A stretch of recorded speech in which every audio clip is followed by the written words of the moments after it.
Magaan na ba ang iyong paghinga? Bumalik ka na sa akin. The digestive and respiratory system. The digestive system breaks down food into nutrients, while the respiratory system is takes in oxygen. Both are crucial for cellular respiration. Thank you. So next is circulatory system. So the circulatory system is the body's delivery system. Its main job is to transport blood throughout the body. So ang circulatory system kay mao ang responsible sa pag-distribute sa blood sa tibuok lawas. So sa circulatory system kay it includes heart, blood, and blood vessels. So ang heart mao nay nagpump sa dugo. Ang dugo nagdala og oxygen og nutrients sa mga cells ngadto sa sa lawas. Unya kuhaon pud niya ang mga hugaw o waste product like sa carbon dioxide. There are 3 types of blood vessels: arteries, veins, and capillaries. So the arteries carry blood away from the heart. So ang arteries mao'y nagdala sa dugo nga punog oxygen or oxygenated blood gikan sa heart padulong sa laing-laing parts sa lawas. So ang important aning arteries kay importante sila para mahatod ang oxygen og nutrients sa mga cells para ma-function og tarong ang lawas. So next is veins or mga ugat. So ang veins may nagbalik sa dugo nga wala nay oxygen.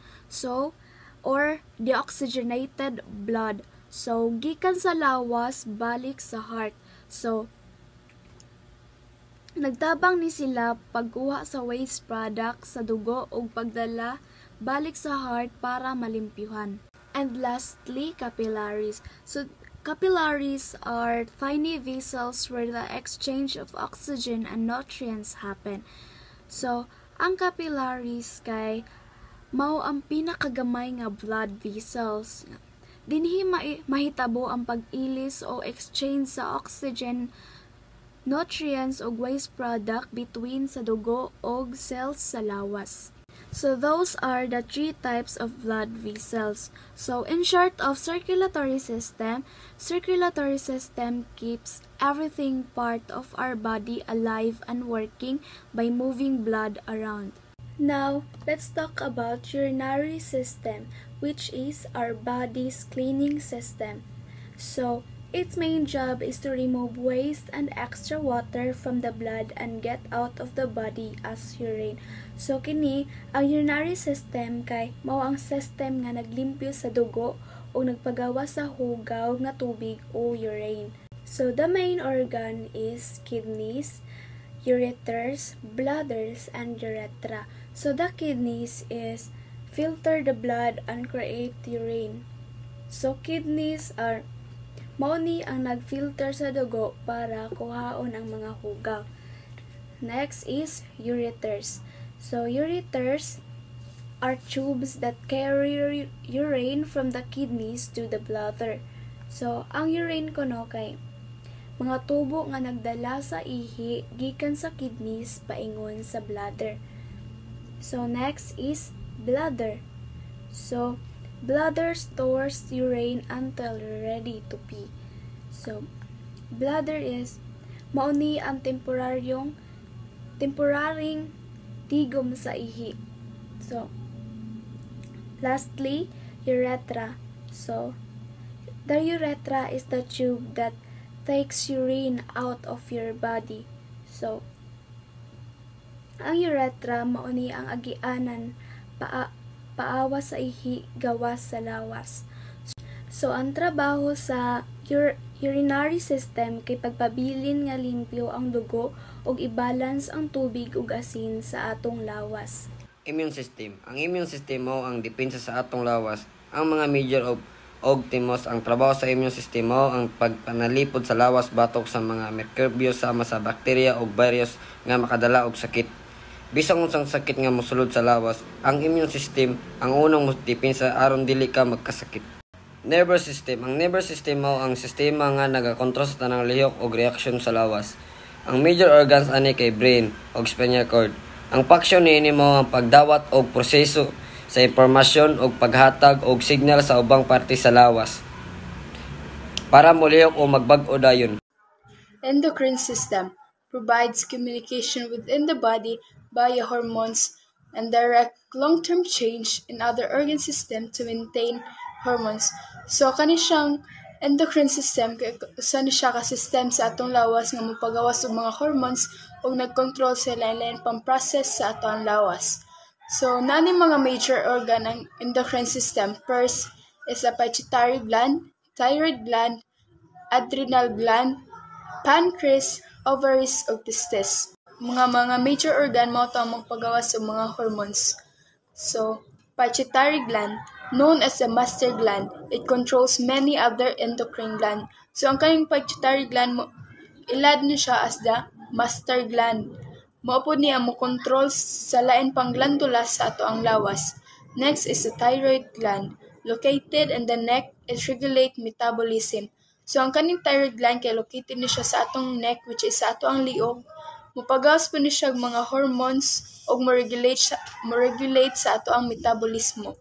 Next is adrenal gland. Located on top of kidneys, these glands produce hormones like cortisol and adrenaline. So, ang kaning adrenal gland, located ni siya sa babaw sa ato ang kidneys. Mo-produce ni siya og mga hormones sama ng cortisol ug adrenaline. Next is pancreas. Contains islet cells that produce insulin and glucagon to regulate blood sugar. So, ang kaning pancreas kay mao ni siya ang mga glandula nga pagawas og hormones ug motabang sa pag-regulate sa ato ang blood sugar. Next is ovaries. Produce hormones like estrogen and progesterone. So, ang kaning ovaries kay mga glandula nga mopagawas og mga hormones nga nag-regulate sa ato ang production ug paglago sa ato ang selula sa kasarian. Moproduce ni siya mga hormones pareha ng estrogen ug progesterone. Next is testes. Produce the hormone testosterone. So, ang kaning siyang testes mopagawas ni siya hormones sama ng testosterone. Muscular system. Provide movements, support, and heat production. So, ang kaning muscular system kay usa ni siya sa pinaka-importanteng part sa atong lawas tungod kay mao ni ang responsable sa atong paglihok, nagsuporta og nagpainit sa atong kalawasan. So, ang kaning muscular system kay gibuo ni siya sa atong mga kalamnan, tendons ug uban pang parts sa atong lawas nga nagtabang para ma-maintain ang paglihok niini. So, there are two major types of muscular system.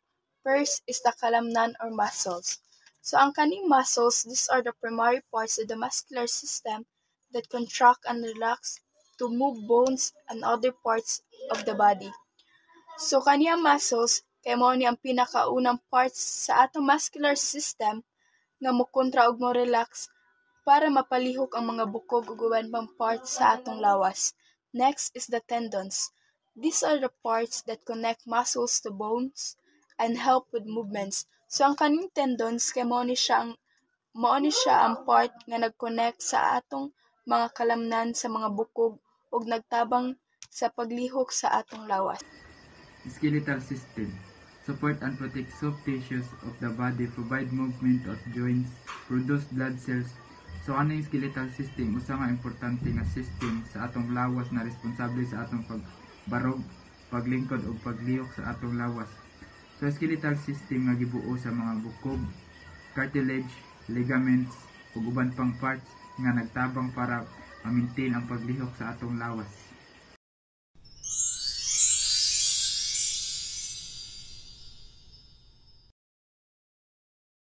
Magaan